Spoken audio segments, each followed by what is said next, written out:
Je découvre que c'est un cancer du sein. Et à ce moment-là, j'ai 27 ans. Il me dit qu'il va me rester juste quelques semaines à vivre.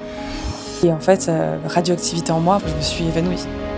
Je vais trouver d'autres médecines en Amérique latine. Donc, je me suis formée pour comprendre pour moi. Je peux ou le faire par le breathwork, ou par la transcognitive, ou par la méditation. Et laisser la sagesse du corps pouvoir exprimer ce qu'elle a besoin d'exprimer. Si je devais choisir un voyage qui m'a le plus transportée, c'est vraiment le voyage intérieur. Hello Laetitia, bienvenue sur Note à moi-même. Merci, Mona. Et je suis trop contente de te recevoir. Je suis hyper curieuse de ton parcours qui est atypique. Il s'est passé plein de choses dans ta vie déjà. Il y a eu plein de rebondissements. Et puis aussi, je suis hyper contente parce qu'on va enfin parler de spiritualité. Tu es la première invitée avec qui on va parler de spiritualité. Ah, trop bien. Vous savez à quel point j'adore ça. Donc, je suis trop contente. Donc, déjà, pour celles et ceux qui ne te connaissent pas encore, est-ce que tu peux déjà te présenter ? Ouais, bien sûr. Donc, je m'appelle Laetitia, j'ai 32 ans et je suis thérapeute spécialisée en hypnose ericksonienne et breathwork rebirth. Et j'anime aussi des constellations familiales. Donc ça, c'est surtout le volet thérapie. Et en parallèle de ça, je développe un projet avec un ami qui est une application, une plateforme pour centraliser tous les événements bien-être. Donc tout ce qui a trait aux médecines alternatives, au développement personnel et au sport. En fait, tout ce qui est axé sur la santé physique, émotionnelle, mentale, spirituelle. Trop bien, trop intéressant. Et comment ça va aujourd'hui ? Bah écoute, pour être tout à fait honnête, je suis un peu stressée. C'est un exercice que je connais pas du tout de faire un podcast. Donc un peu stressée malgré toutes les techniques de régulation du système nerveux que je connais. Je dois dire que j'ai un peu, j'ai un petit peu peur, mais ça va, je suis très contente d'être là avec toi. Trop bien, mais ça va très bien se passer. Et puis, t'inquiète. Il faut se relax. Ça va très bien se passer. Est-ce que tu peux nous expliquer donc, de ton enfance jusqu'à aujourd'hui, Ouais. Qu'est-ce qui t'a amené sur ce chemin-là ? Parce que d'après ce que j'avais compris, tu avais fait quand même un parcours classique. Qu'est-ce qui t'a fait bifurquer en fait ? Ouais, effectivement, un parcours assez classique. C'est-à-dire que j'ai fait parcours ordinaire, on va dire, avec première S, terminale S, un peu mise là parce que mes grands-parents me disaient, voilà, il faut faire S. Enfin, c'était un peu la voie que tout le monde devait prendre dans la famille sans trop se poser de questions. Donc j'ai fait ça sans trop me poser de questions. J'adorais les maths en plus, donc voilà, pour moi c'était normal de faire ça. Et ensuite, voilà, il y a eu des événements qui ont fait que je me suis tournée vers autre chose. Mais j'ai commencé avec un parcours à Dauphine, donc en tout ce qui est finance, management, entrepreneuriat, etc. Donc au début, tu disais, je vais taper dans la finance, je vais faire comme tout le monde, bac plus 5, enfin bac S, bac plus 5, taf dans un grand groupe. Ouais, en fait, je me disais, si je gagne de l'argent, beaucoup d'argent, c'est le principal et je m'en fous en fait de ce que je fais. Donc je me disais, je vais travailler dans la finance et on verra peut-être que plus tard, je pourrais rebifurquer sur autre chose.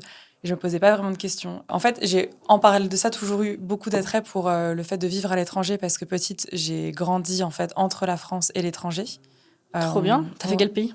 Alors en fait, quand on était petit, on suivait mon père un peu partout où il bougeait. Il était ingénieur dans le bâtiment, il faisait des stations de traitement d'eau à l'étranger. Ma mère étant prof de danse, on pouvait facilement le suivre partout et elle pouvait trouver du travail où elle voulait. Et donc on était au Nigeria, au Gabon, en Écosse, au Liban, à chaque fois en revenant entre chacun de ces pays en France. Mais donc scolarité à l'étranger et en parallèle en France aussi. Donc voilà, on jonglait entre l'étranger et la France. Trop intéressant. Qu'est-ce que ça Voilà. t'a appris de vivre déjà aussi jeune dans plein de pays ?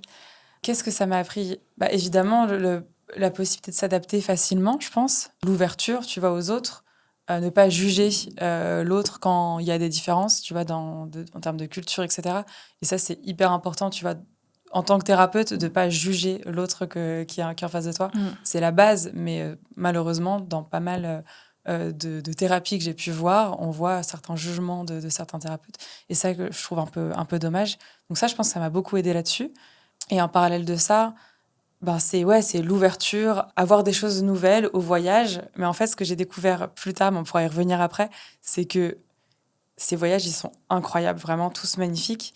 Mais le voyage, si je devais choisir un voyage qui m'a le plus transporté, qui m'a le plus changé, c'est vraiment le voyage intérieur. Donc ça paraît un peu bizarre à j'attendais dire. que tu me dises un pays, là, j'étais en mode, ok, c'est Ouais. quoi la destination ? Non, Ok. non. Ouais. En fait, la dernière fois, je me suis posé la question parce que quelqu'un m'a dit, c'est quoi le plus beau voyage que tu aies fait ? Est-ce que tu recommanderais ? En fait, directement, je me suis dit, il n'y a pas un pays, il n'y a pas une destination. Évidemment qu'il y a des choses qui sont absolument merveilleuses en Amérique latine, en Asie, en Afrique, ou enfin même en France, etc. Mais vraiment le voyage intérieur, d'aller explorer en fait les profondeurs de soi, d'aller découvrir tout ce qui peut se passer en nous, mais ça a pas de prix, quoi. Et ça, tu le ressentais déjà quand tu étais petite? Non, je le ressentais pas quand j'étais petite. Ok. Non, c'est vraiment une réflexion que je me suis faite dernièrement. Ok. Mais voilà, je suis hyper heureuse d'avoir pu avoir cette enfance, super reconnaissante. Enfin, je changerais ça pour rien au monde. Ce goût du voyage, je l'ai eu de petite. Et en fait, j'ai continué à l'avoir en fait en tant que jeune adulte. Donc, je suis partie en fille au pair à l'étranger en Californie.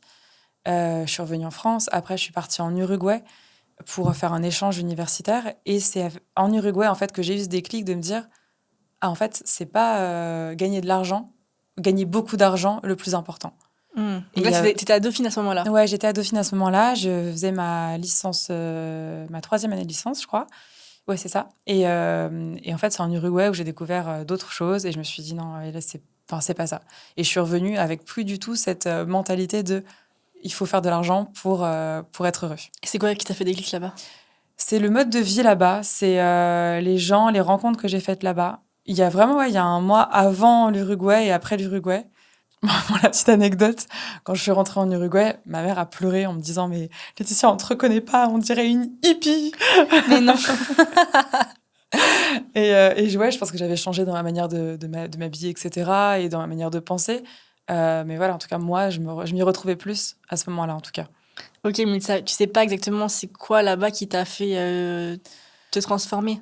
Je pense que c'est vraiment en fait, le maître mot des gens en Uruguay, c'est tranqui. Ça veut dire tranquille. Enfin, tout est tranqui. Ouais, C'est l'inverse vraiment... de la France. On est Paris surtout. Et c'est vraiment, enfin, tout est simple, chill. Enfin, il y a vraiment un truc où De vivre. tu peux marcher dans la rue. Tu as des gens qui s'appellent ça les azoteas. C'est un toit où tu peux marcher dessus. Il y a beaucoup ça. Ils font des barbecues, etc. Et tu marches dans la rue, ils sont là avec des tambours, ils t'appellent, ils te disent bah viens, tu connais pas les gens et tu finis l'après-midi à danser avec eux sur un toit. Incroyable. Et c'est vraiment, enfin, c'est le quotidien là-bas, quoi. C'est assez impressionnant, ouais. Ouais, donc c'est vraiment un autre mode de vie, beaucoup plus chill, beaucoup plus instant présent en fait. Ouais. C'est vrai, mais ça, franchement, je trouve qu'on le sous-estime vachement, mais le voyage quand t'es jeune, c'est un truc en fait qui te permet de t'ouvrir l'esprit mais fois 1000. Et moi, je sais aussi que j'ai voyagé en Amérique du Sud quand j'étais en études. Ouais. Et ça m'a fait tellement de déclics. Mais comme tu disais, genre juste de voir des gens qui ont un autre mode de vie, même de voir des gens, en fait, tu vois, même des Européens qui passent leur vie, en fait, à voyager ou à travailler de manière saisonnière, etc. En fait, tu dis, il y a d'autres modes de vie qui sont possibles. Mais complètement, ouais. Et il n'y a pas que ce qu'on nous a dit de études, CDI, t'achètes ta maison, tu te poses et tout, quoi. Mais c'est ça. Et en fait, on a trop tendance à l'oublier. C'est en allant à l'étranger que tu revois ça, tu vois, ce que tu as retrouvé avec des gens qui vivent de manière complètement différente de ce qu'on peut vivre. Alors, peut-être pas en France, pour pas généraliser, mais en tout cas, dans une capitale comme Paris. Et ça fait du bien de s'extirper un peu de ça et de prendre un peu de recul et se dire, ouais, en fait, il y a d'autres trucs qui sont possibles. Ouais, vraiment. Ouais. Trop intéressant. Et du coup, tu finis quand même tes études et après, tu commences quand même à travailler dans une société classique, quoi. Ouais. Du coup, je fais donc le parcours. Donc, après l'Uruguay, je suis partie aussi en Colombie. Trop bien. En échange encore?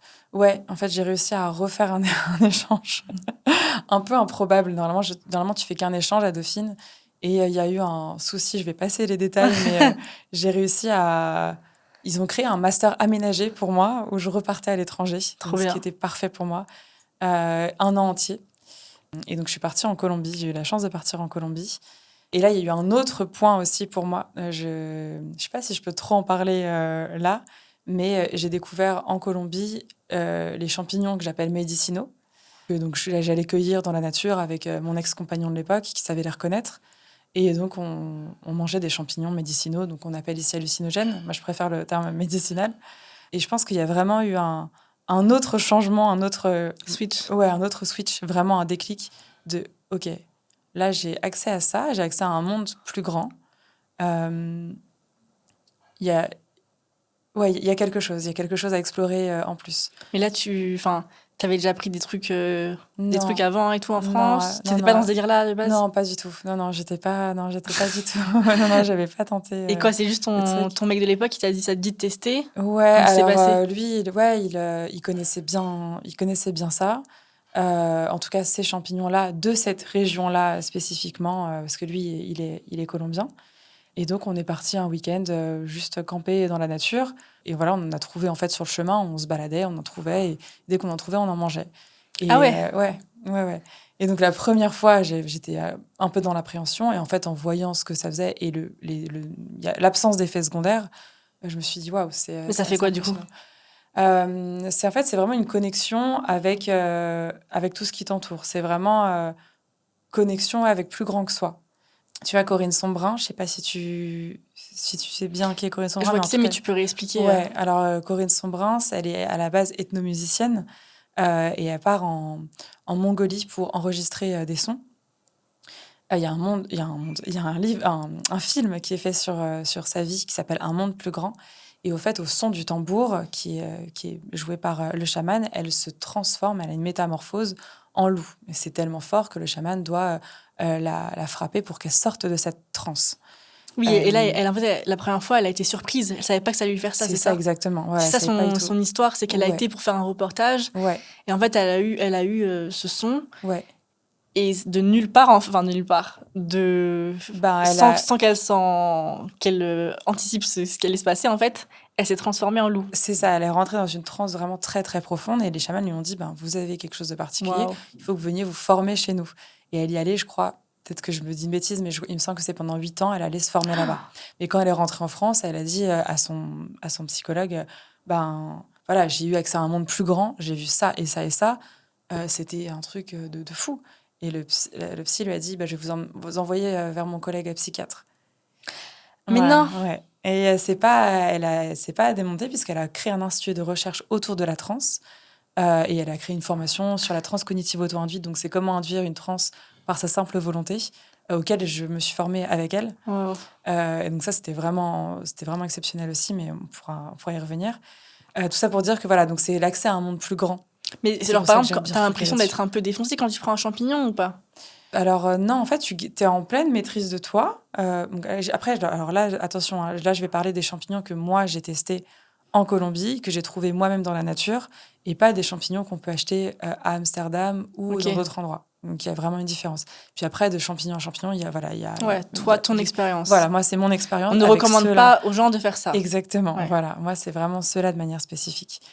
Alors, non, défoncer, non. Je dirais vraiment plus lucide, avec un sens une perception plus accrue des sens. Ça se dit? Ouais, Plus tu vois accrue? plus les couleurs, les sons. Ouais, en fait, tu vois d'une feuille verte, tu vois pas une feuille verte, tu vois les 3500 teintes de vert qui composent cette feuille. Oh, wow. Sur les sons, tu perçois pas un son d'oiseau, tu perçois tous les sons qui composent ce chant d'oiseau.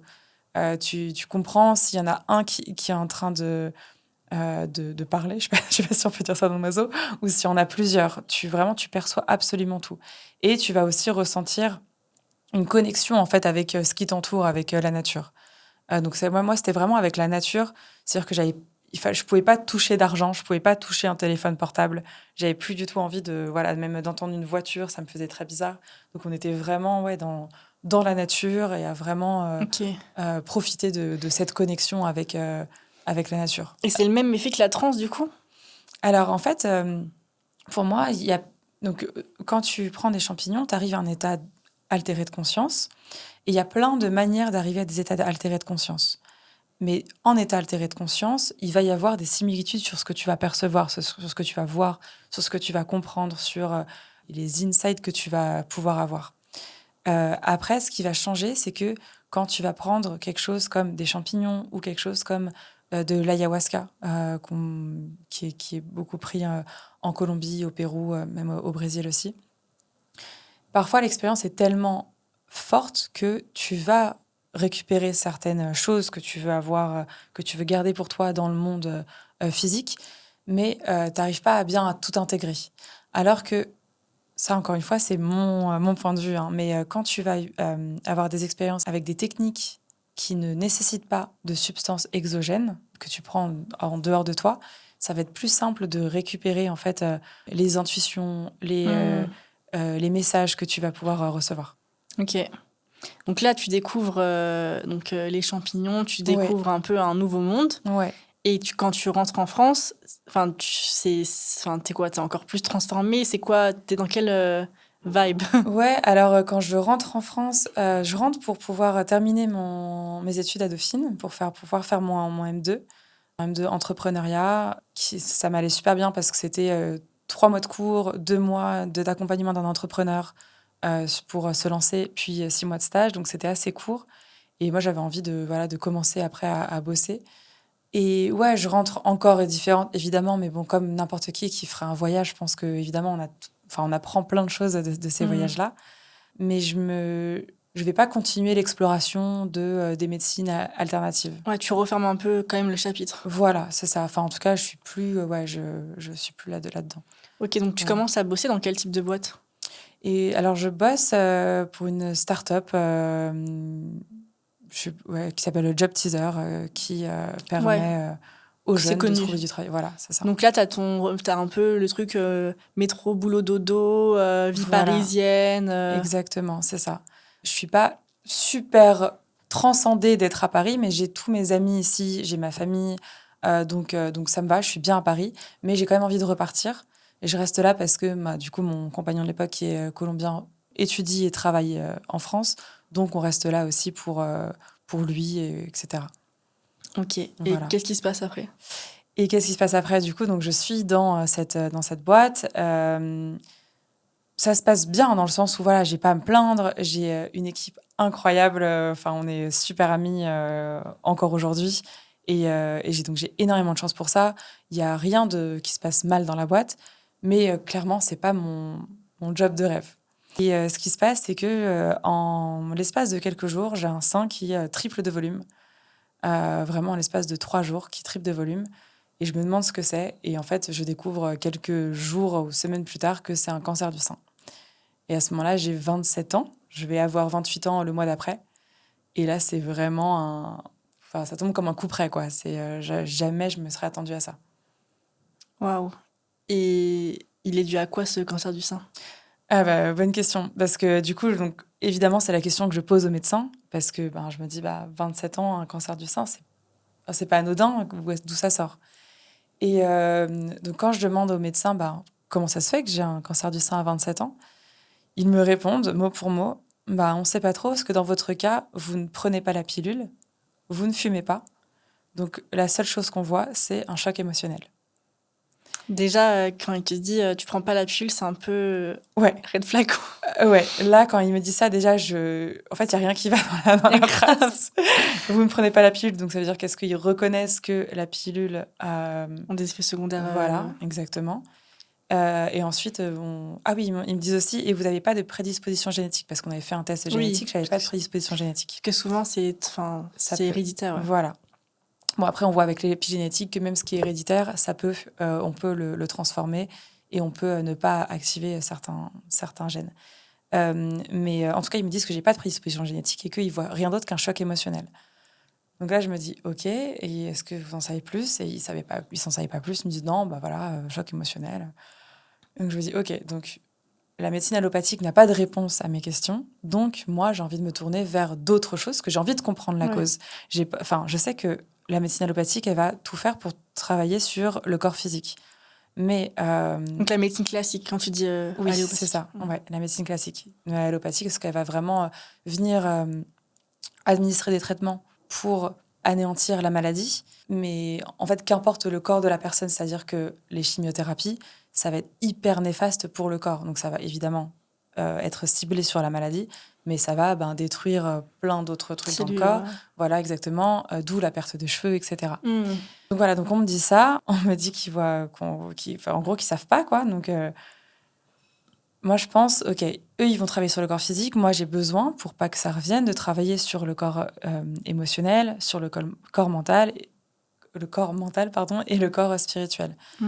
Et de comprendre aussi la cause de pourquoi, en fait, toi, t'arrives c'est là. t'arrives à comprendre d'où il vient ce choc émotionnel? Ah, à ce moment-là, pas du tout, non. Ah oui, au début, t'arrives même pas à identifier. Non, à ce moment-là, non, pas tellement. Non. Enfin, voilà, j'ai certaines intuitions. Je me dis peut-être que ça vient de là, mais bon, j'en sais rien. Je me dis, Ok. j'ai besoin d'être accompagnée pour voilà, en savoir plus. Et juste pour comprendre, quand t'es pour qu'on visualise un peu la scène, t'es dans le cabinet du médecin. Ouais, Donc le gars, il sort tes analyses. T'es en face de lui, il te dit, bah madame, vous avez un cancer du sein. ouais, Genre, il te l'annonce comme ça. ouais. Comment tu réagis à ça, en fait? J'y crois pas. Alors, il y a pas mal, il y a différentes phases quand il y a un choc comme ça. Et le premier, c'est le déni. Et j'étais vraiment dans le déni. Je dis, bah non, c'est pas possible, ils se sont trompés. Et en fait, le pire, c'est que le soir même, donc on m'annonce ça. Moi, j'étais dans le déni, je me dis, non, c'est pas possible. Le soir même, on m'appelle pour me dire, en fait, je me suis trompée d'analyse, c'était pas les vôtres que j'ai reçus. Je vous ai donné les résultats d'une autre patiente. Mais non. Donc là, je me dis, ah, donc c'est pas moi. Donc, j'ai peut-être pas de cancer, tout va bien. Et le lendemain, j'y retourne et elle avait mes résultats qui étaient aussi négatifs. Enfin, il y avait aussi un cancer. Mais du coup, j'ai eu vraiment cette phase de montagne émotionnelle de ah, mais en fait, voilà, c'est pas moi. C'est bien ce que je pensais, c'est pas moi. Mais comment, c'est horrible quand ils peuvent se tromper sur des Ils se sont résultats. trompés. C'est-à-dire que, en fait, mon père me demande de lui envoyer la photo de ce qu'ils m'ont donné comme papier. Je lui envoie la photo, il me dit mais Laetitia, c'est pas ton prénom. C'était pas mon prénom ni mon nom. Donc j'avais les résultats en plus de quelqu'un d'autre. Donc c'est une erreur médicale parce que C'est j'avais. une sacrée erreur quand même. Et ouais, j'avais le dossier médical de quelqu'un d'autre. Ok, donc tu y retournes demain avec le même médecin Ouais. et il te dit la même chose. Et oui, il me dit la même chose que du coup il avait reçu entre-temps mon truc. Il s'est excusé mes quand même. analyses. Ouais, j'imagine. Enfin, là, franchement, il y a des trucs que j'ai occultés. On n'était plus à s'après quoi. Ouais, c'est ça. Et donc, j'ai toujours cette phase de déni. Et puis, et ensuite, c'est vraiment une espèce de tunnel où je suis les médecins, les rendez-vous, et je vais des vrais rendez-vous médicaux en rendez-vous médicaux. Et on me dit, bah là, il va falloir faire tel test, un truc qui s'appelle un PET scan. Et si jamais ce PET scan se révèle de telle manière, ben, ça va plus être les mêmes questions qui vont se poser. En gros, il me dit qu'il va me rester juste quelques semaines à vivre, etc.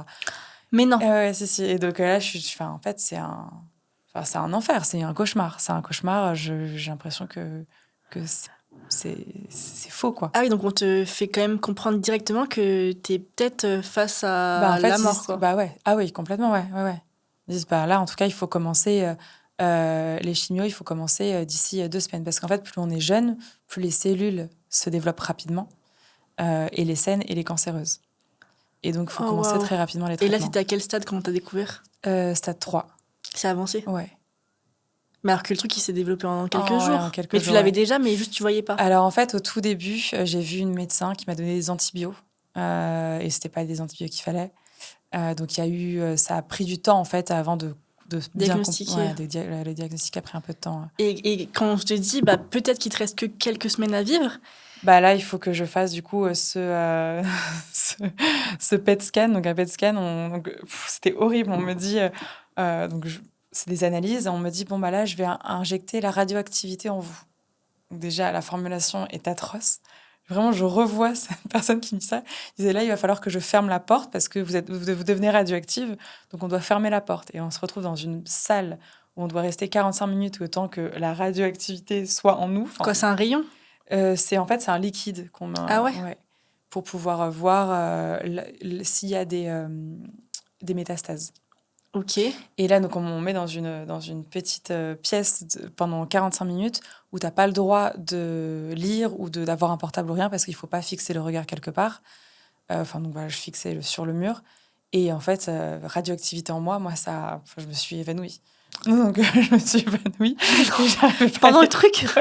et j'arrivais pas à les appeler, donc je disais au secours, au secours, au secours. Et finalement, quelqu'un est entré. Et ouais, j'étais en train de tomber dans les vapes, quoi, ouais. Mais oh là là. Ouais. Et après, ils t'ont remis. Les résultats ont montré que là, que ça allait à ce niveau-là, qu'il n'y avait pas de métastase et que c'était localisé dans le sein. Donc là, déjà, c'était C'est mieux. rassuré dans le sens où voilà, c'était localisé. Mais quand même, on te dit, ben voilà, il faut. Là, on part sur 8 chimiothérapies sur 6 mois, puis mastectomie, donc ablation d'un sein, puis radiothérapie, et en même temps de l'hormonothérapie pour mettre en pause ton cycle menstruel. Et on ne sait pas si le cycle menstruel revient après, parce que parfois ça ne revient pas. Donc il faut Waouh. faire avant ça la préservation des ovocytes. Et en fait, tu découvres tout un monde que tu connaissais pas et tu es juste sur des rails. En tout cas, moi, à ce moment-là, j'étais OK, je passais d'un truc à l'autre et j'étais en automatique à tout faire, quoi. Ah ouais, purée. Voilà. Et dans ta tête, tu te dis quoi quand tu te dis, bah, peut-être que tu vas mourir, on sait pas ce qui va se passer après? Dans ta tête, est-ce que tu es en mode, OK, bah, s'il me reste 3 semaines à vivre, je vais faire ça, ça, ça, etc. Est-ce que j'imagine. Non, à ce moment-là, la première des réactions, ça a été OK, je vais trouver d'autres médecines en Amérique latine pour ne pas faire cette chimiothérapie. Donc, je commence à chercher, à regarder sur Internet des trucs avec l'ayahuasca, etc., etc. Et en fait, la peur prend le dessus. Et finalement, je décide de quand même faire les chimiothérapies. Mais la première des réactions, ça a été j'ai pas envie de faire ça. Mais t'as jamais cru, en fait, au fait que c'était la fin pour toi? Si, il y a eu des moments de doute. Bien sûr qu'il y a eu des moments de doute. Si, il y a eu des moments de doute. Bien sûr. Si, il y a eu des moments où j'ai vraiment eu peur. Mais en fait, ce qui m'a beaucoup, beaucoup, beaucoup aidé et qui m'a sauvée, c'était le soutien de mes proches, de mon compagnon de l'époque, qui a été vraiment un rock pour moi à ce moment-là. Oui, c'est vrai. Comment ils ont réagi tes proches à l'annonce de ça, tes proches, ta famille, tes amis? Parce que quand tu as des événements aussi forts dans ta vie, je pense que c'est aussi là que tu vois bah, les gens qui sont là pour toi Ouais, et peut-être les gens qui s'éloignent. Il y a des réactions qui doivent être hyper diverses et variées, je suppose. ouais, ouais. Alors, en fait, j'aurais jamais imaginé autant de soutien. C'est-à-dire que, enfin, là, je repense à une qui se reconnaîtra, j'ai des émotions rien que de dire Vincent. Euh, qui a pris les choses en main directement quand je lui ai annoncé pour me dire voilà, je vais prendre quelques secondes. Respire. Ouais, pour me dire ok Laetitia, ok, je fais ça, j'appelle un tel, ma tante est passée par là, etc., etc. Et à partir de là, elle a orchestré les choses pour qu'il y ait toujours quelqu'un qui m'accompagne aux chimiothérapies, pour que mes amis se relaient le jour même des chimiothérapies chez moi, les jours suivants, pour qu'il y ait toujours du monde dans les 1, 2, 3, 4 jours après. Et elle, plus tous les autres, ça a été des soutiens hors pair. Ma famille aussi. Alors, pas tout le monde de ma famille. Je vais pas, j'ai pas envie de critiquer, mais juste voilà, pour le poser là, ma mère a décidé à ce moment-là de partir vivre à l'étranger, à La Réunion, donc pas à côté. Donc elle n'a pas été là. Au moment Euh, où elle apprend que tu as ton ouais, cancer, elle décide de déménager? un mois après, ouais. Ouais, c'était prévu qu'elle parte, mais voilà, la maison n'était pas vendue ni rien, donc ça aurait pu être mis en pause. Après, elle avait ses raisons. Voilà, moi, j'ai fait le travail en thérapie nécessaire voilà, pour ne plus être en colère ou plus avoir de tristesse par rapport à ça. Tu penses que Mais sur le moment, c'était ça a trop été lourd? dur. Ouais, en tout cas, il y avait des raisons qui ont fait qu'elle n'était pas là. Mais voilà, aujourd'hui, je suis à l'aise avec ça. Mais c'est vrai que sur le moment, ça a été difficile. Ça a été difficile, mais j'avais tous mes autres proches qui étaient là. Donc j'avais mes frères, mon père, mon compagnon de l'époque, mes amis. Et ça a vraiment été un soutien hors pair. Trop bien. Et au-delà de ce soutien dans le quotidien, il y a eu quelque chose qui moi, m'a énormément, j'allais dire énormément aidé, mais non, c'est vraiment sauvé. C'est que donc les médecins, quand tu as un truc comme ça, ils te disent, ben voilà, je vous donne ces antidépresseurs, anxiolytiques, etc. Vraiment, n'hésitez pas à en prendre, etc. Et moi, je dis, non, mais j'ai pas envie d'en prendre. Ils disent, non, mais c'est mieux d'en prendre, etc. Et en fait, mon compagnon de l'époque, donc celui qui est colombien, m'a obligé, entre guillemets, mais ouais, il m'a presque forcé à méditer tous les jours. Et quand moi, j'avais pas envie de méditer, c'est lui qui faisait des méditations guidées, donc on était face à face, et il guidait une méditation. Et tous les jours, j'ai médité. Alors que je suis pas trop... avant ça, je pouvais méditer une fois de temps en temps, mais je suis pas quelqu'un qui va être Mm. assidu à méditer tous les jours. Et ça, je pense que c'est vraiment ce qui m'a sauvée. C'est ça qui me permettait de revenir à moi, d'y croire tous les jours, d'y recroire en fait. Même si la journée avait été difficile, d'y recroire le soir avant de me coucher. Et même quand j'avais pas envie, lui, il le faisait. Enfin, il guidait une méditation pour moi, quoi. Et ça, c'était Enfin, c'était un soutien hors pair. J'aurais jamais pu rêver mieux. Parce que quand tu méditais, tu disais je vais guérir, je suis guérie. Ouais, il y avait l'espoir qui revenait en fait. C'était vraiment cette reconnexion à moi et il y a quelque chose aussi encore une fois, de plus grand. Parce que quand on médite comme ça, enfin tous les jours, de manière assidue, il y a des jours où on n'a pas envie, on a plein de pensées, on pense à plein de choses. Et il y a des jours où on peut entrer dans une transe profonde. Donc moi, je pouvais me mettre à trembler, je pouvais me mettre à avoir des visions. Voilà, donc ouais, des visions, des intuitions, etc. Donc ouais, ça m'a beaucoup aidée. Et en fait, ça me mettait en colère quand les médecins me disaient ah, mais vous devriez prendre des antidépresseurs, des anxiolytiques, etc. Parce que je faisais ce qu'on appelle comment ça s'appelle des nausées anticipatoires, il me semble que ça s'appelle. C'est-à-dire que j'avais des nausées avant même d'aller aux chimiothérapies parce que je savais ce qui allait se passer. Et donc, les patients font ça, il y a des nausées avant même d'y arriver, ou la veille, ou même parfois 20 ans après, juste de passer par l'endroit où il y avait ces chimiothérapies, les gens les font après, a posteriori. Et donc, on me disait, mais prenez ces anxiolytiques, ça va vous faire du bien. Et j'ai refusé, j'en ai pas pris un seul de tout le traitement. Et je suis trop reconnaissante de ça. Après, je dis pas qu'il faut pas en prendre, mais en tout cas, moi, j'ai réussi par la méditation, par du coup les états décalés de conscience, à faire autrement. Incroyable. Incroyable. Et du coup, tu disais, donc là, tu passes dans toute la phase de traitement. Et donc, c'est hyper dur parce que là, tu as des nausées, tu es malade, tu es tout le temps faible, c'est ça? Ouais, la phase de traitement, elle est pas facile. Enfin, ouais, c'est les chimios, elles me mettent bien à plat. Tu as quitté ton taf, bien sûr, on n'a pas dit, mais Ouais, là, tu as quitté ton taf, tu as tout arrêté, tu t'es mis à je fond suis dans en ton... arrêt de travail, c'est-à-dire que j'ai pas quitté Ouais. le boulot, je peux le reprendre à un moment, mais en tout cas, pendant les traitements, je suis en pause, en T'es arrêt de travail. focus sur ta maladie, ta Ouais, guérison, ouais. tes traitements. Exactement, exactement. Et donc, voilà, c'est nausées. Après, il y a certaines chimios qui donnent des douleurs aux os, aux articulations. Mais des nausées, c'est pas des nausées où tu restes chez toi, tu regardes un film. Regarder un film, c'est pas possible. C'est des nausées où tu regardes un point au loin et tu fais en sorte de respirer et voilà, de pas vomir. Pendant combien de temps? Pendant 2-3 jours, et puis après, au bout du 4-5e jour, ça allait un peu mieux. Et puis après, je pouvais ressortir, Oui, quand peut-être même. marcher, mais avec des gens, parce que sinon, je pouvais être faible. Euh, mais au-delà de ça, c'est aussi tout l'aspect perte de cheveux. T'avais plus de Euh, cheveux? non, non, donc je mettais une perruque Ah qui ouais? était super bien faite, mais avec cette peur parfois dans la rue que quelqu'un voit que j'ai une perruque et rigole. Enfin, des trucs qui se sont jamais arrivés. Mais ouais, j'avais cette peur. T'es jamais sortie sans ta perruque? Non, jamais. Ok. Non, T'as pas jamais. osé, t'as pas osé ou... Ouais, non, j'avais pas envie de sortir T'avais assez de sans. challenge. Ouais, je pense, ouais. Ouais, ouais. Mais du coup, ouais, les cheveux, c'est quand même un des attributs féminins, en tout cas que moi j'attribue à la féminité. Et du coup, ouais, c'était difficile, déconnexion du corps, parce que c'est un corps médicalisé. T'es juste, tu vois, quand tu y vas, on t'ausculte, et puis voilà, tu repars, mais t'es juste un corps, en fait. Donc ouais, assez particulier comme Genre, tu vas période. à l'hôpital tous les combien, genre, pendant cette période? Toutes les 3 semaines. J'y vais Ok. toutes les 3 semaines. Et là où je suis aussi hyper choquée, c'est que quand je demande aux médecins, aux oncologues, mais du coup, qu'est-ce qu'il faut privilégier comme alimentation? Qu'est-ce qu'il faut éviter? Parce que je vois, je lis en parallèle plein de choses sur le fait que le sucre, ça nourrit les cellules cancéreuses, donc c'est mieux d'éviter.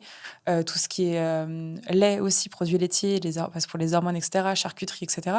Donc je leur fais part de ça. Ils me disent non, il faut arrêter avec ces trucs d'hurluberlu. C'est vraiment leur terme. Mangez ce que vous voulez. Donc je leur dis, mais du coup, si je veux manger des burgers tous les jours, je peux? Pour pousser un peu le truc. Et ils me disent oui, vous pouvez. Et là, je me suis dit, bah non, il y a un truc qui va pas, en fait. Enfin, il y a beaucoup de choses qui vont Mais pas.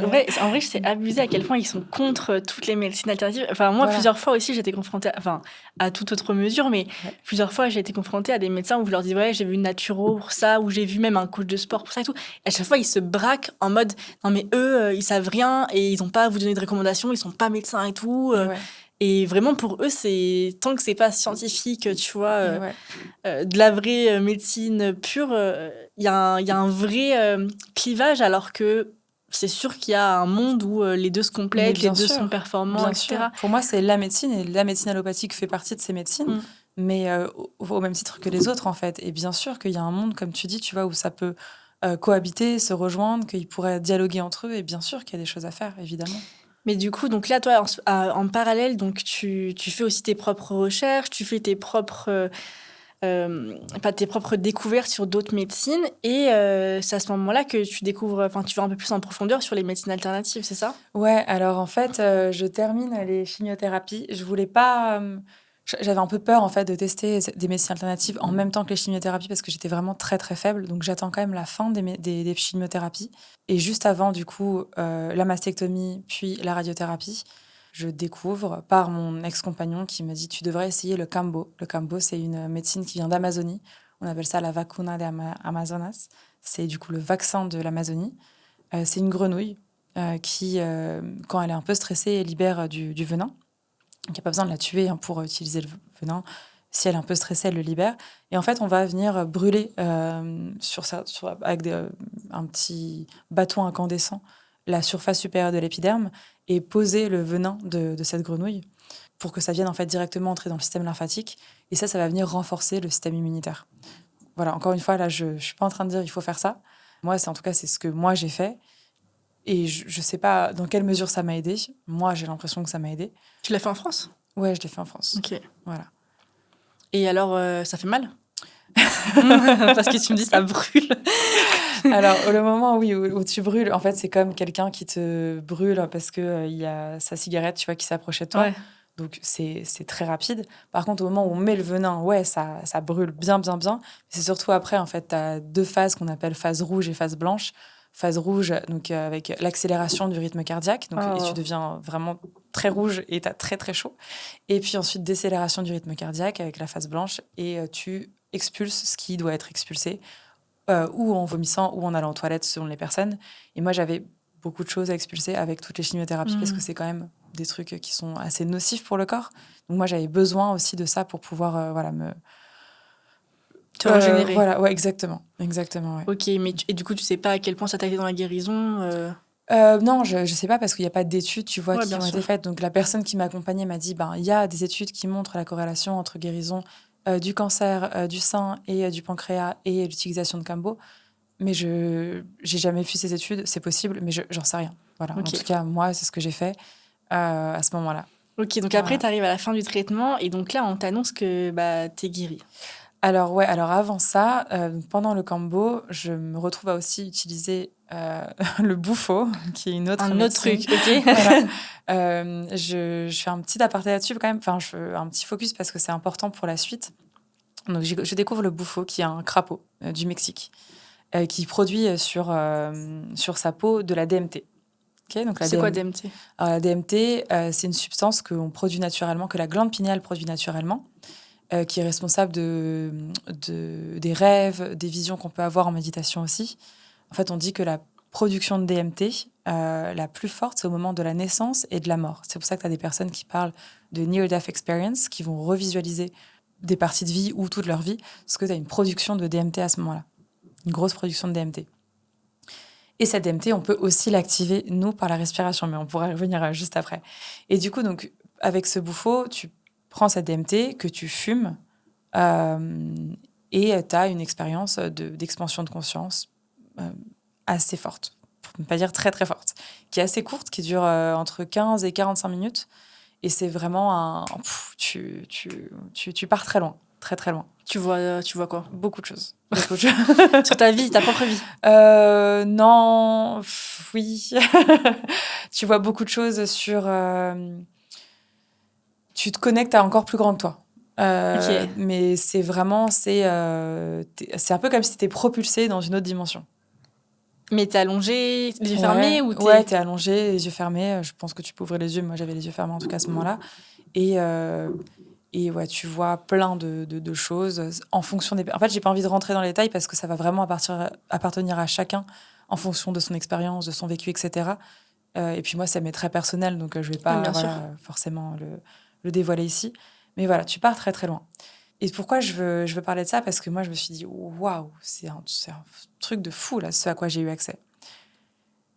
Sauf que, donc, quelques mois plus tard, donc ça, c'était en novembre, et début janvier, donc même pas un mois et demi plus tard. Donc, il faut savoir, en décembre, je fais la mastectomie, donc ablation d'un sein.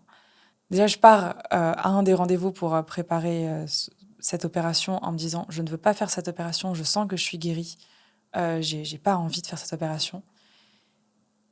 Et les médecins jouent tellement sur la peur en me disant que voilà, ils ont besoin de pouvoir prélever le sein pour vérifier s'il reste des cellules cancéreuses, etc., que sinon on ne saura pas, etc., que je fais cette opération. Et c'est pas grave, c'est moi, j'ai pas suivi mon intuition à ce moment-là et c'est OK. Mais donc je fais cette opération. Donc là, encore une fois, perte d'un autre attribut féminin, puisque du coup, une demi-poitrine qui part. En plus, à ce moment-là, j'avais toujours pas retrouvé mon cycle menstruel. Donc voilà, il y avait beaucoup de choses qui faisaient que c'était un peu dur en termes de connexion à soi, de connexion au corps. Et donc après ça, un mois après cette opération, j'ai un rendez-vous un lundi matin avec l'oncologue en ligne. Je sais pas trop pourquoi ce rendez-vous.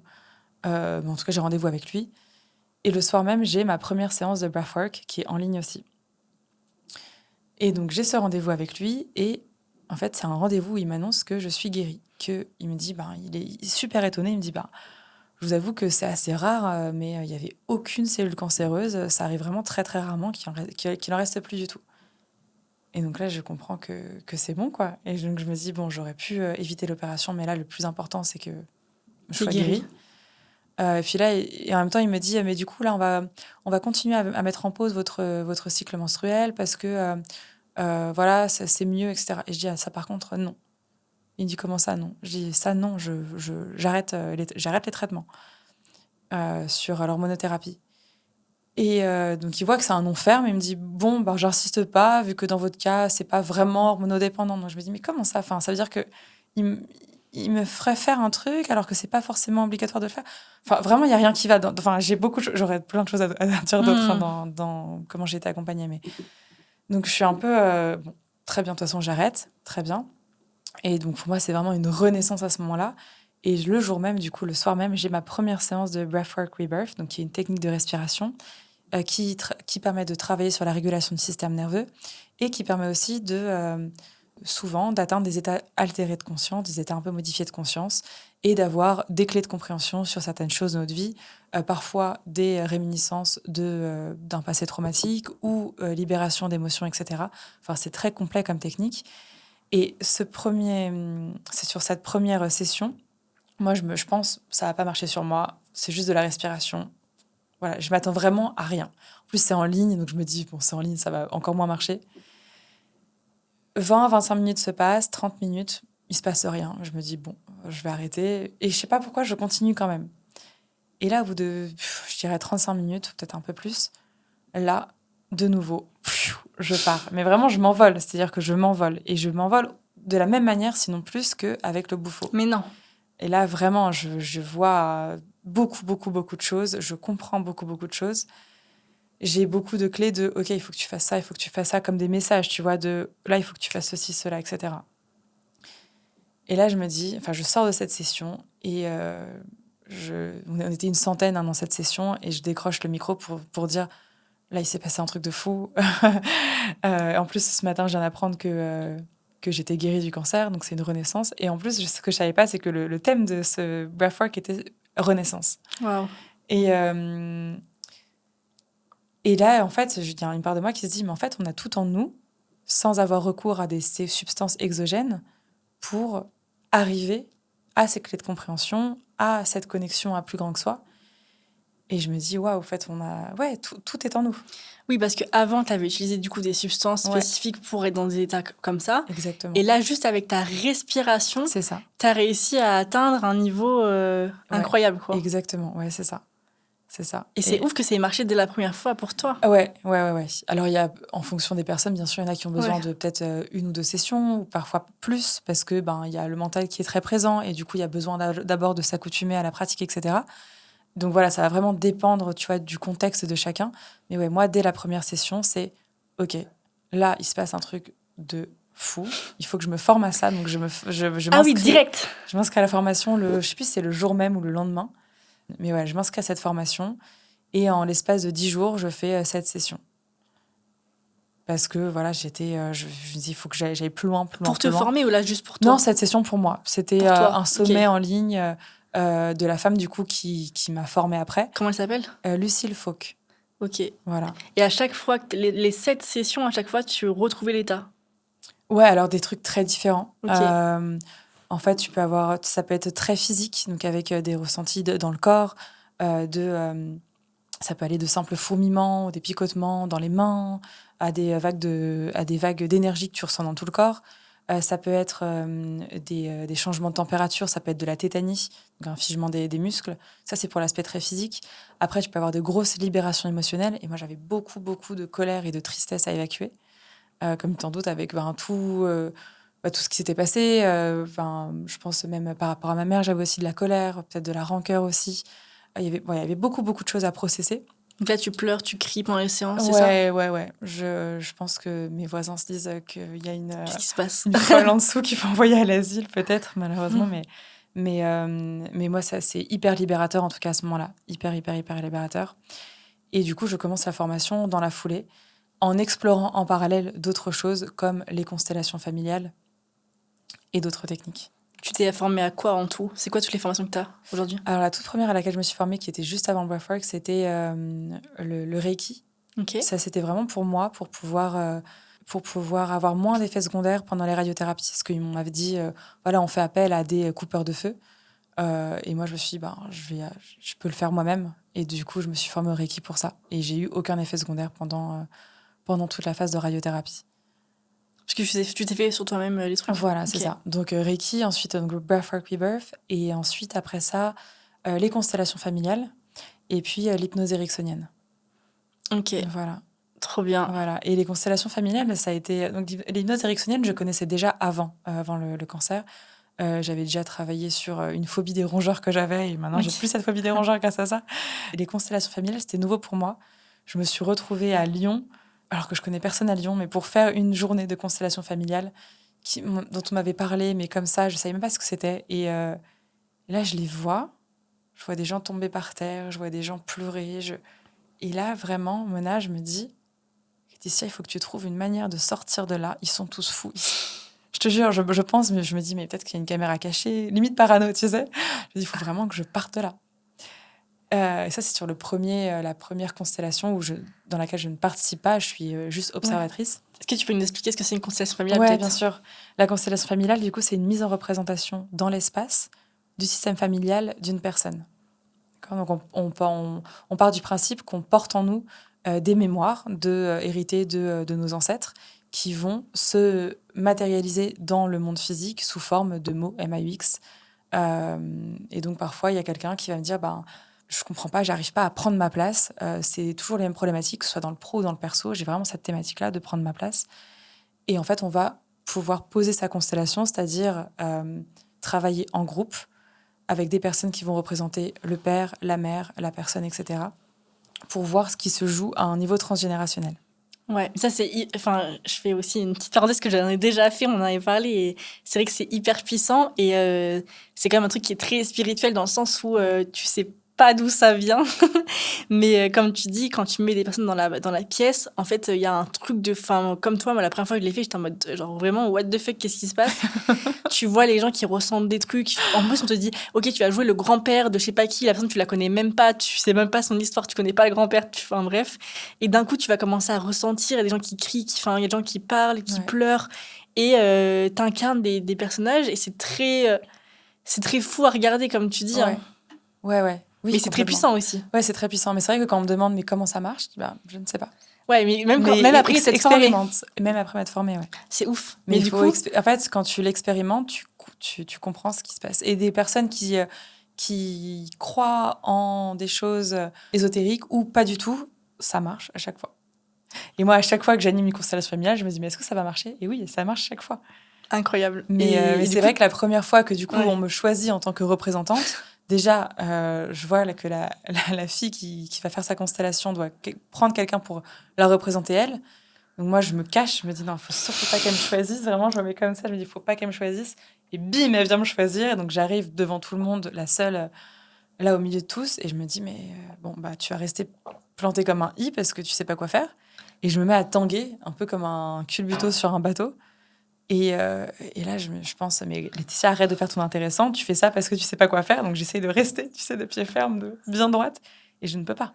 Je veux c'est pas, plus fort que toi. Ah, c'est plus fort que moi. Et puis après, Ouf. je ressens du dégoût pour une personne, presque la nausée, et puis de l'amour pour une autre, etc. Enfin bon, bref, après, tout se déroule et c'est incroyable. Du coup, après cette journée à Lyon, tu te dis pareil, je vais me former.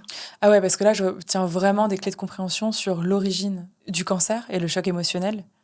Ah oui, on n'en est pas revenu, mais du coup, le fameux choc émotionnel qui t'a Ouais. rendu malade, là, tu Ouais. commences à comprendre d'où ça vient. Ouais, alors en fait, le choc émotionnel, je l'avais parce qu'il y avait eu un choc où j'avais cru perdre ma mère 3 jours avant d'avoir un sein qui avait triplé de volume. Mais je comprends aussi plein d'autres choses qui se jouent derrière. Et c'est grâce à cette constellation-là. Ok. Et Alors que c'était même pas toi qui se faisais consteller. Si. Ouais, tu t'es fait consteller et là, t'as compris. Ouais, je me faisais consteller ce jour-là. Ouais, T'as eu je venais toutes avec ma problématique. tes réponses qui sont venues. Alors, en tout cas, certaines de mes réponses, ouais. Ok. Toutes, je sais pas, mais en tout cas, certaines. Hyper et après, j'ai intéressant. continué d'explorer et je me suis formée à ce qui m'a le plus aidée dans mon parcours de guérison et qui est légal en France. Parce qu'il y a des choses qui sont pas légales, donc je me suis pas formée à ça. Ok. Et alors, la constellation familiale, tu t'es formée avec qui? Alors, avec Anne Desmousseaux et David Tisser et Jacques Tancé. Voilà. Donc, Ok. il y en avait 2 différentes. Une avec Jacques Tancé et une avec Anne Desmousseaux et David Tisser. Et hypnose, tu t'es formée avec qui? À l'Arche. Ok. L'Arche, l'école de Kevin Finel. Trop bien. Donc là, tu t'es fait ta petite boîte à outils de tout ce qui t'a servi en fait à toi personnellement pendant Ouais, c'est ça, ta maladie. Ouais. Exactement. Ouais. Et je le vois en fait au quotidien. En fait, je vois à quel point ça m'a transformée, à quel point aussi ça m'aide, tu vois, dans tout ce qui est aléa du quotidien. Ça m'impacte plus du tout de la même manière qu'avant parce que tu travailles sur la régulation du système nerveux. Donc, quand il y a un état de stress, tu arrives plus facilement à revenir à un état de calme, de détente, sans même le conscientiser. Donc, au début, tu peux mettre en place des exercices de respiration, dire, OK, là, je vais activer le système nerveux parasympathique, c'est ce qui est lié à la détente, mais je ne vais pas rentrer dans les détails là, je pense. Et en fait, à mesure de le faire régulièrement, c'est quelque chose qui devient comme un automatisme. Et Trop bien. Ouais. Oui, tu t'es aussi formée à la transe avec l'école de Corinne. Oui, à la transe cognitive auto-induite, ouais, complètement. Ouais. Trop bien. Et Ouais. ça, du coup, tu l'utilises, par exemple, dans ton quotidien, comment tu l'utilises? Ça, c'est pour... Alors, entre transeurs, entre personnes formées à la transe cognitive, on organise des sessions de transe où on se retrouve dans des studios de danse ou voilà, dans des salles pour transer ensemble. Et ensuite, au-delà de ça, moi, je me fais des transes aussi, des micro-trans toute seule, quand il y a un trop-plein d'émotions, quand j'ai besoin voilà, de ressortir des choses ou que j'ai envie d'avoir une expérience de connexion à moi. Donc, je peux ou le faire par le breathwork ou par la transe cognitive ou par la méditation. Voilà, c'est différents chemins pour y arriver. La méditation, c'est quand même étonnant parce que j'ai l'impression que la méditation, enfin, comment tu arrives à rentrer en transe avec une méditation? Ouais, alors la méditation, alors moi, de ma perception des choses, j'ai l'impression que la méditation, pour pouvoir arriver à un certain degré de transe, il faut être assez assidu. La pratiquer. Ouais, la pratiquer de manière assidue. Genre combien de temps? Je sais pas, mais je dirais plutôt, tu vois, pas forcément en termes de temps, mais en termes de le faire au quotidien. Tu vois. Mais au moins 2-3 mois? Je pourrais pas te dire précisément. Je pense que ça dépend aussi de chacun.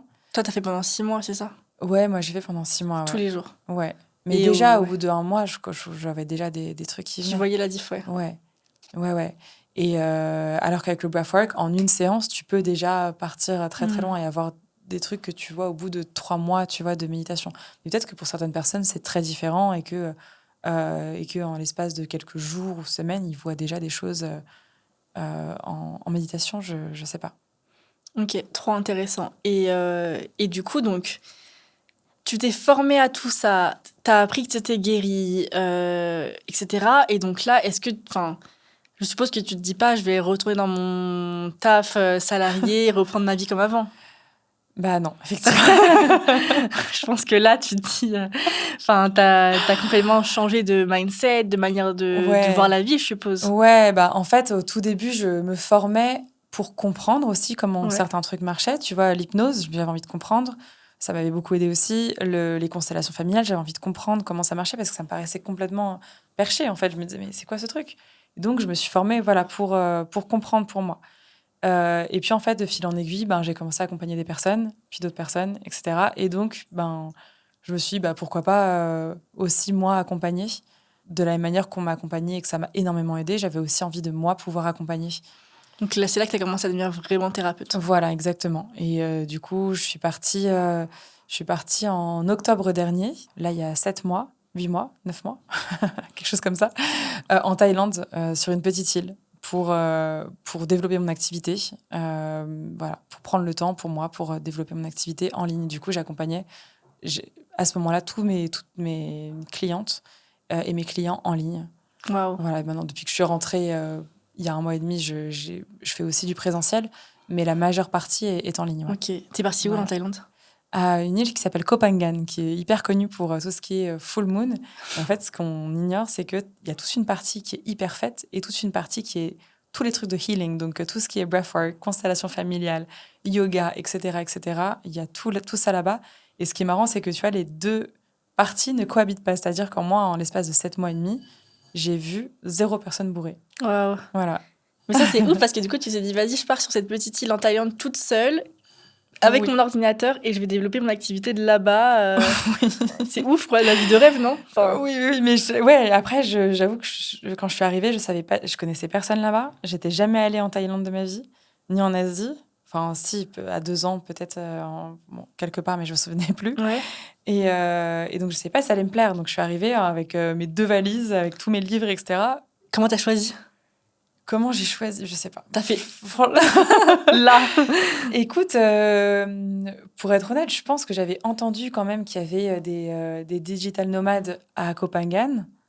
Et donc, je me suis dit qu'il allait avoir une bonne connexion Wi-Fi. Et j'avais besoin de ça. La connexion Wi-Fi. Et j'avais besoin de ça pour, tu voulais pour le mes soleil, sessions. je suppose, la Et plage. oui, voilà, je voulais avoir aussi une vie plus calme. J'avais vraiment envie d'un retour à quelque chose de plus... que Paris. Ouais, de slow life, du coup, où en 5-10 minutes, t'es à la plage, t'es dans des rivières, t'es dans des cascades. Ouais. Et tu peux, tu peux bosser et ensuite faire une pause... à la plage, voilà, exactement. Et là, c'est quand même challengeant parce que tu arrives dans un nouveau pays et en plus, tu deviens entrepreneur pour la première fois de ta vie. Ouais. C'est quand même pas rien. Non. De devenir entrepreneur et dans un autre pays. Ouais. Comment t'as vécu ce passage au fait de devenir entrepreneur? Comment t'as fait pour trouver ta cible, créer ton offre, réfléchir à ce que tu voulais faire? Alors au début, ça n'a pas été forcément simple, tu vois, parce que comme tu dis, tu vois, tu jongles entre le fait d'arriver, de devoir poser tes valises quelque part. Tu vois, la première semaine, j'ai un petit peu voyagé et vite, je me suis dit non, il faut vraiment que je me pose à un endroit parce que je vais pas me balader avec mes 2 énormes valises comme ça surtout longtemps. le mythe de créer un business en bougeant tout le temps, je sais pas comment... Ah ouais, non. Je pense que c'est pas possible. Hein. Non, ou alors si t'as peut-être juste un sac à dos avec ton ordi, mais en plus avec autant de trucs, c'était pas possible pour moi. Ouais, et puis même à un moment, il faut être focus pour avoir les idées en place. Exactement. Pouvoir aussi avoir... Moi, j'ai besoin, tu vois, d'un espace où je suis sûre d'être tranquille et pas dérangée. Donc voilà, les gens qui besoin des espaces de coworking sur certains projets et qui ont du monde autour d'eux, c'est quelque chose. Mais moi, j'ai besoin d'être dans mon appartement. Des sessions et tout aussi. Exactement. Exactement. Et comment j'ai trouvé ma cible? Alors en fait, ça s'est fait un peu au fil de l'eau. J'ai commencé à accompagner les personnes qui me contactaient en commençant à poster un peu de contenu sur Instagram. Et puis par le bouche à oreille. Le bouche à oreille, c'est ça qui m'a apporté beaucoup de monde. Et puis une entrepreneur qui parle de moi, qui me recommande, puis une autre. Et en fait, ça s'est fait comme ça, où ça s'est plus axé sur les entrepreneurs. Donc, je peux aussi parler à d'autres personnes et accompagner d'autres personnes. Mais c'est vrai que là, aujourd'hui, c'est plutôt des entrepreneurs qui viennent à moi. Ouais, donc aujourd'hui, tu as une offre pour les entrepreneurs, pour les accompagner sur la régulation de leur système nerveux via toute ta boîte à outils, toutes tes pratiques. Exactement. Ouais, c'est plutôt donc, des personnes qui ont un business, mais qui se sentent hyper stressées au quotidien, qui sentent qu'elles réussissent, mais qu'il y a quelque chose qui, au fond d'elles, ne va pas, ou qu'elles se sentent épuisées et qui sont brillantes, mais qui sont mentalement épuisées, fatiguées. Ou alors qui ont des problématiques, tu vois, d'auto-sabotage, de procrastination, le syndrome de l'imposteur, tu vois, tous ces mécanismes qu'on retrouve beaucoup chez les entrepreneurs. Ok, comment vous travaillez ensemble alors? Qu'est-ce que tu leur fais faire? Alors moi, j'aime bien travailler d'abord sur la régulation du système nerveux parce que pour moi, c'est vraiment la base. En fait, tu peux aller travailler sur les traumas qui ont fait qu'il y a des répercussions aujourd'hui. Mais pour aller travailler sur les traumas, pour moi, la base de la base, c'est de se sentir en sécurité à l'intérieur de soi. Et pour se sentir en sécurité à l'intérieur de soi, il faut passer par la régulation du système nerveux et laisser la sagesse du corps pouvoir exprimer ce qu'elle a besoin d'exprimer Si, tu vois, il y a certaines émotions qui n'ont pas été complètement processées, c'est important de pouvoir les libérer avant de pouvoir aller un peu plus deep. Donc, j'aime bien travailler d'abord en Breathwork Rebirth pour travailler sur cette régulation et pouvoir laisser la sagesse du corps parler. Et s'il y a des réminiscences d'événements traumatiques, on les accompagne. Et une fois qu'il y a cette sécurité dans le corps, cette reconnexion à soi, cette reconnexion au corps et aussi à plus grand que soi, là, on va pouvoir aller travailler de manière plus spécifique, plus précise sur des objectifs bien déterminés. Trop bien. Et tu vois des résultats sur tes clients? Ouais, bien sûr, ouais. Trop stylé, mais c'est vrai que moi ici, spécifiquement quand j'ai liquidé ma première boîte, je me suis vachement tournée vers des pratiques plus spirituelles pour m'aider à processer tout ça. Et c'est vrai que c'est à ce moment-là que j'ai eu le déclic et je me suis dit, mais pourquoi tous les entrepreneurs sont pas au courant de ça et pourquoi tous les entrepreneurs n'utilisent pas ça dans leur quotidien? Parce que c'est vrai qu'un entrepreneur, il est souvent surmené, un peu la tête dans le guidon, il processe pas du tout ses émotions, il est tout le temps dans le speed, il a le système nerveux qui est en vrac. C'est ça, exactement. Et en fait, juste des fois, une session, même une fois par mois, où ça permet en fait d'y voir beaucoup plus clair, de te libérer de plein de trucs, de même te connecter à ton intuition et du coup d'être un meilleur stratège, de prendre des meilleures décisions.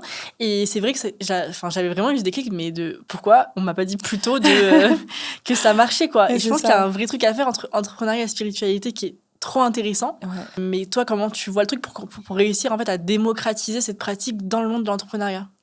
C'est une bonne question parce que c'est vrai que, comme tu le dis, en fait, quand tu es dans l'entrepreneuriat, t'as 1000 trucs auxquels tu dois penser. Il y a un stress permanent qui peut s'accumuler. Et en fait, on a tendance à rester dans ce qu'on appelle le système nerveux sympathique, dont le nom porte à confusion. C'est tout ce qui est lié au stress, à l'action. Et donc, on va rester, tu vois, ici, vraiment dans une respiration thoracique. Et on va avoir du mal à revenir à un état de détente. Et c'est là qu'on a une dérégulation du système nerveux qui s'opère, donc par le stress, mais aussi par d'autres choses, d'autres événements de la vie qu'on a pu avoir enfant ou qu'on a pu avoir même adolescent, etc. Et comment est-ce qu'on le démocratise ? C'est une bonne question. Avec une application peut-être. Ah oui, ça. qui arrive dans quelques semaines là. Ouais, alors effectivement, du coup, l'autre volet, c'est que je travaille. En fait, quand je me suis rendu compte que j'avais envie d'être accompagnée par d'autres médecines, là où ça a été hyper difficile pour moi, ça a été de trouver certaines pratiques, en fait, certains stages. Donc, j'ai eu la chance, à ce moment-là, moi, déjà, de connaître certaines personnes qui m'ont recommandé, là, tu peux aller voir telle personne pour les constellations familiales, ou faire telle formation, ou alors mon ex-compagnon qui m'avait dit, il y a ce truc de Kambo, etc., et qui, avait trouvé quelque chose pour ça. Mais en fait, j'aurais bien voulu, moi, aller plus loin, tu vois, travailler sur l'estime de soi, la reconnexion au corps. Parce que moi, ça a été un chemin aussi, parce que j'en ai pas parlé, mais j'ai refusé la reconstruction, la reconstruction mammaire. Une semaine avant l'opération, je devais la faire la semaine d'après, et j'ai dit, en fait, non, on annule tout, je veux pas la faire. Et j'ai décidé de pas te faire opérer. De pas me faire opérer pour apprendre à m'accepter avec un corps imparfait. Donc là, tu as un sein et l'autre, t'as pas. Voilà, exactement. Ok, et tu veux rester comme ça toute ta vie ou tu dis peut-être plus tard, je ferai une opération? Écoute, je sais pas comment j'évoluerai. Moi, aujourd'hui, je me sens bien comme ça. Okay. Peut-être que dans 25 ans ou dans 5 minutes, je me dirais non, en fait, je pourrais pas. Mais non, là, aujourd'hui, je me sens vraiment bien comme ça. Donc non, j'ai pas envie de faire de reconstruction. Après, je dis pas que je changerai pas d'avis. Mais aujourd'hui, j'ai passé en fait tout ce processus de me réaccepter, d'être bien avec mon corps, grâce aussi à toutes ces médecines que je promeus, dont je fais la promotion, grâce à tout un travail d'accompagnement thérapeutique. Et ouais, en fait, je suis fière. Je pense que je vais dire que je suis fière de me sentir à l'aise dans mon corps aujourd'hui et de se dire qu'on peut être à l'aise dans son corps malgré un corps qui est profondément imparfait, puisqu'il ne répond pas aux standards de beauté, tu vois, qu'on peut voir dans les magazines ou à la télé, dans les séries, etc. À ce moment-là, donc, quand j'avais besoin peut-être de stages, tu vois, pour travailler sur la reconnexion au corps, sur l'estime de soi, etc., en fait, j'avais pas d'endroit pour les trouver, ces stages. Donc, effectivement, tu peux, tu vois, sur Instagram, regarder, il y a un tel que j'aime bien, est-ce qu'il ou elle fait un stage ? Mais il n'y a pas un endroit qui centralise toutes ces retraites et tous ces stages. Et du coup, on travaille avec un ami sur la création d'une plateforme Trop bien. pour pouvoir retrouver tout ce qui a attrait au bien-être. Donc, médecine alternative, sport, développement personnel, et tout avoir à un même endroit. Trop bien. Franchement, c'est trop cool parce que c'est vrai que même moi, souvent, je cherche, tu vois, des événements sur Paris, etc. Mais enfin, tu dois aller, enfin, tu dois suivre les bons comptes. Souvent, ça. en plus, ils mettent que en story, genre une fois, en Ouais. disant il y a un stage de telle date à telle Ouais. date. Et donc, c'est vrai, c'est assez galère de les trouver. Ouais, pour peu que tu loupes la story, tu vois, Ouais, tu te c'est connectes ça. pas sur Instagram ce jour-là, ben tu l'as pas. C'est ça, ou de t'organiser et tout. Mais je pense que c'est hyper cool d'avoir une plateforme où tout est regroupé. Et franchement, moi, j'aimerais trop, là, tu vois, faire de plus en plus de stages comme ça. J'aimerais trop aussi me former comme tu as fait. Je trouve ça trop intéressant et ça permet d'aller beaucoup plus loin, en fait, de se créer cette boîte à outils, tu vois. Ouais, et tu vois, tu parlais d'un truc qui est hyper important aussi. Tu parlais du fait que ça t'avait aidé à te reconnecter à ton intuition. Ouais. Et ça, pour moi, c'est hyper important. C'est vraiment. Et en fait, c'est aussi une des raisons qui a fait que j'ai refusé l'opération. C'est que, ben, en fait, tu vois, il y a des jours où je m'accepte complètement et il y a des jours où c'est plus difficile. Il y a des jours où c'est un peu choquant de voir une cicatrice à la place d'un sein. Mais en fait, c'est quand même pour moi à chaque fois le rappel de fie-toi à ton intuition. Et l'intuition, ouais, pour moi, la seule manière de s'y reconnecter et d'être vraiment en phase avec soi-même, c'est par toutes ces pratiques-là de reconnexion à soi. Oui, parce que du coup, tu disais que tu avais donc le système nerveux parasympathique Ouais. et l'autre, c'est Sympathique. sympathique. Donc, Ouais. tu as parasympathique et sympathique. C'est ça, Il y en a exactement. un qui met dans un état de stress et Le l'autre. sympathique, ouais, c'est tout ce qui est lié à l'action, au stress. Tu vois, quand tu as un animal avec un prédateur en face de lui, ce qu'il va faire, qui va courir, c'est la mise en action du système nerveux sympathique. Okay. Et le système nerveux parasympathique, c'est tout ce qui est lié à la détente, à la digestion. Ok, et nous, en tant que, enfin, souvent entrepreneurs, mais du coup, je pense même les cadres, enfin, Ouais. tous les gens qui vivent en ville de manière générale, sont plus dans le sympathique. Bah, c'est-à-dire que, ouais, au fait, au quotidien, quand tu as du stress qui s'accumule, tu vas rester dans un mode sympathique et tu vas avoir du mal à te réguler et à revenir à un état de calme. Et en fait, en travaillant sur la régulation du système nerveux, tu vas acquérir une meilleure souplesse du système nerveux. C'est-à-dire, souplesse, ça veut dire que tu vas plus facilement pouvoir passer de l'un à l'autre. Tu vas pas rester bloqué dans Ça va le te faire moins des sympathique. chocs. Voilà, et donc du coup, plus de facilité à encaisser les petits aléas de la vie.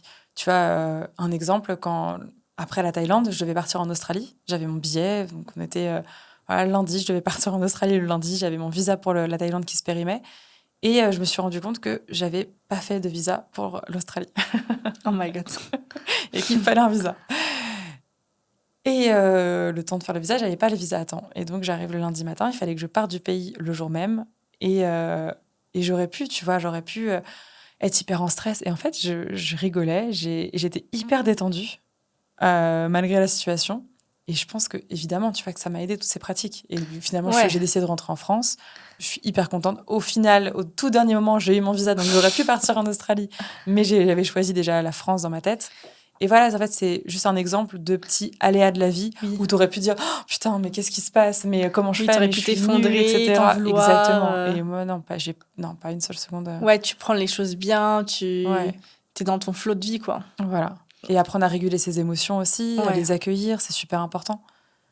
Ouais, surtout que aujourd'hui, enfin, vu qu'on est tout le temps dans le faire, c'est vrai qu'on n'a pas d'espace pour réguler nos émotions. Et pour être dans l'être, exactement. Pour être dans l'être. Et en Voilà. fait, après, on se retrouve où on est hyper fatigué, où on est tout le temps en colère et tout. Et en fait, on sait pas d'où ça vient. Ouais. Et c'est juste que t'as pas pris le temps d'accueillir tes émotions, quoi. Exactement, exactement. Et c'est du coup ce que je propose, c'est vraiment d'être dans l'être et dans le comment tu as envie de te sentir dans 3 mois. Moi, j'accompagne du coup sur 3 mois et on regarde ensemble, ok, comment tu te sens aujourd'hui, comment t'aimerais dans l'idéal te sentir dans 3 mois, et on va regarder ensemble comment y arriver et qu'est-ce qui t'empêche d'être comme ça aujourd'hui.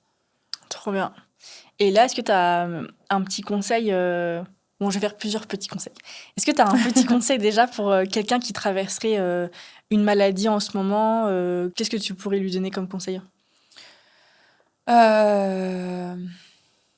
C'est compliqué parce que quand t'es en plein dedans, c'est difficile en fait d'arriver à prendre du recul, tu vois, pour peu que tu sois pas forcément bien accompagné. Moi, j'ai eu la chance d'être bien accompagnée Et peut-être que s'il n'y avait pas eu cet ex-compagnon à l'époque, peut-être que j'aurais pris des antidépresseurs, peut-être que j'aurais pris des anxiolytiques.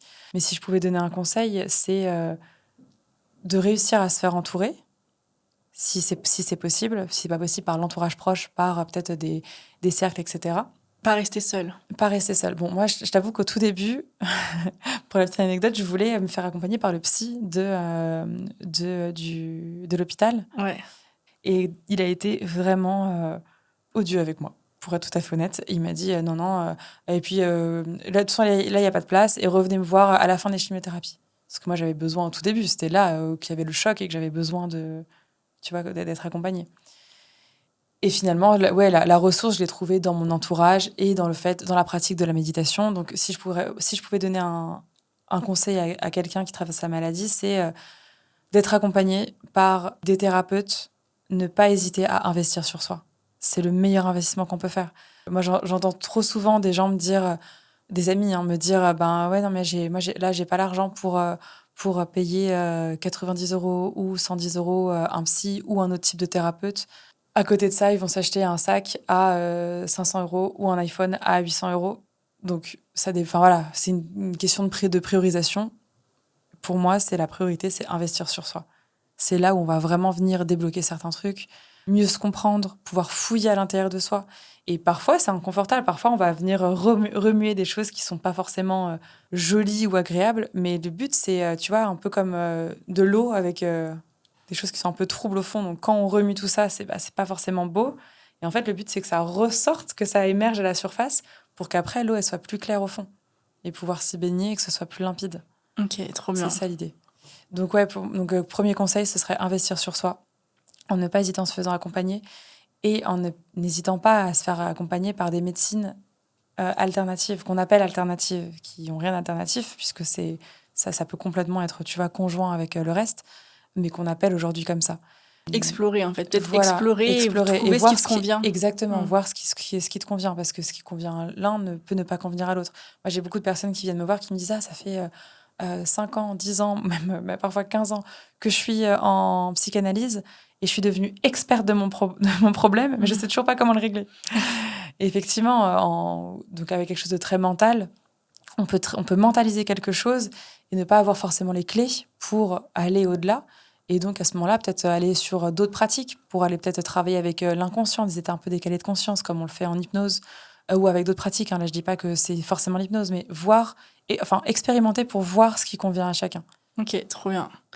Et si tu avais un conseil à donner, ou même un petit exercice à donner à des entrepreneurs qui se sentent fatigués, un peu surmenés, est-ce qu'il y a un exercice qui est très simple qu'on peut faire à la maison pour... Ouais.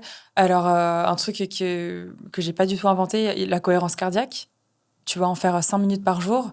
On me dit, ah ouais, mais j'ai pas le temps, 5 minutes par jour, j'y pense pas. En fait, tu te mets juste un post-it sur la porte de tes toilettes avec écrit cohérence cardiaque. Et quand tu es aux toilettes, tu fais ça. Et juste rien que ça va commencer à aider la régulation du système nerveux. Donc, c'est juste respirer. Ah oui, pardon. Donc, du coup, c'est respirer sur 6 temps. On inspire 6 temps et on expire sur 6 temps. On inspire sur 6 temps et on expire sur 6 temps. Donc, tu comptes dans ta tête 6 secondes. Alors, ou tu peux compter sur ta tête, ou tu tapes cohérence cardiaque sur YouTube. Ouais, t'as plein de trucs. Et t'as des trucs, en fait, donc t'as des petites bulles, par exemple, qui vont monter sur l'inspire, descendre sur l'expire. Et ça, vraiment, ça aide beaucoup. Et autre chose que je peux donner comme conseil, en cas de stress intense. En fait, le système nerveux sympathique, il est souvent lié à une respiration qui est par la poitrine. Et le système nerveux parasympathique par une respiration abdominale. Et du coup, quand on a un stress qui est intense, ça va être important de forcer l'activation du parasympathique.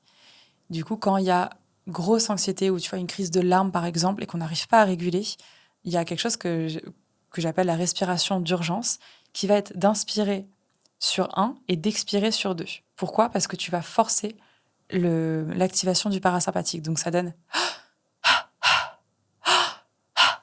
Et de plus en plus, tu vas pouvoir allonger l'expire.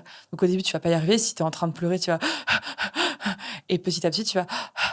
Avec la bouche à chaque fois. Ouais, pour pouvoir avoir de plus grandes inspires-expires. Ok, donc tu inspires et direct tu fais sur 1 et après tu t'expires 2 fois. Exactement. Et en fait, ça va forcer le parasympathique et tu vas, au bout d'un moment, revenir naturellement en état de calme.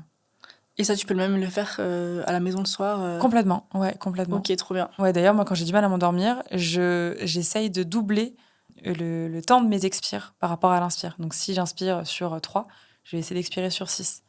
Et je vais essayer de simplement doubler ou d'allonger au max.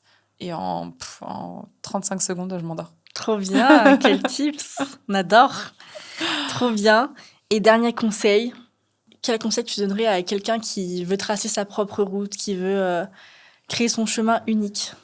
Quelqu'un qui veut créer son chemin unique, waouh, c'est une bonne question.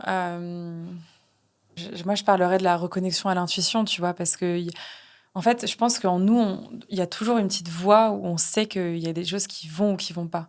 Tu vois, quand tu es dans une relation et tu dis aux autres, oui, oui, tout va bien en ce moment, ouais, ouais, ça va un peu mieux, etc. Parfois, en fait, tu leur mens et tu sais toi-même que tu te mens à toi-même et qu'il y a une petite voix qui te dit, non, il y a des trucs qui vont pas, je le sais. Mais tu le vois pas sur le moment, enfin, tu décides de pas le voir. Et en fait, 2 ans plus tard, tu dis, non, mais en fait, je le savais à ce moment-là que ça allait pas.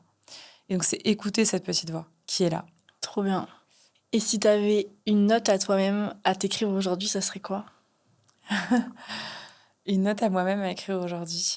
Je dirais que c'est de commencer à avancer, que le chemin, il va s'éclaircir au fur et à mesure. Parce que parfois, en fait, on avance, on sait pas du tout où on va. Et ça peut être stressant parce que tu dis, mais en fait, j'avance à l'aveugle. Mais en fait, ben, quand tu as un chemin, tu t'avances et le chemin commence à s'éclairer. Et ça, je l'ai beaucoup vu. Même tu vois, quand je suis partie en Thaïlande, je savais pas trop pourquoi je partais, où j'allais atterrir, ce que j'allais découvrir. Là-bas, je me suis reconnectée encore plus à mon corps par la danse. J'ai beaucoup, beaucoup dansé. Ça m'a beaucoup aidée. Beaucoup de pratiques somatiques aussi, donc du corps. Et je savais pas pourquoi j'allais là-bas. Comme là, je savais pas pourquoi je rentrais en France. Et tu vois, j'aurais pu me dire, bah attends, là, je reviens en France alors que c'était pas du tout prévu. Mais en fait, faire confiance au fait que le chemin, il s'éclaire quand tu commences à marcher. Mais si tu restes statique, ben, tu restes sur le même point et dans le même environnement et t'as pas de possibilité d'explorer davantage. Trop bien. Bah, merci Laetitia, c'était trop intéressant. Merci pour ton Merci à honnêteté, toi pour ton invitation. ta transparence et je suis sûre que ça va aider plein de personnes. Et où est-ce qu'on peut te retrouver? Sur Instagram, Laetitia Tempé, Laetitia Ok. TEMPE. Donc on peut te contacter si on est intéressé Ouais. par tes accompagnements. Voilà, exactement. Trop bien, bah merci beaucoup. Si vous avez aimé cet épisode, n'hésitez pas à nous laisser un commentaire, 5 étoiles, un avis. On sera hyper contente de vous lire. Racontez-nous en commentaire ce qui vous a fait le plus écho, la partie qui a le plus résonné en vous. Et Laetitia et moi, on sera trop heureuse de vous lire. On se dit à demain. Bye!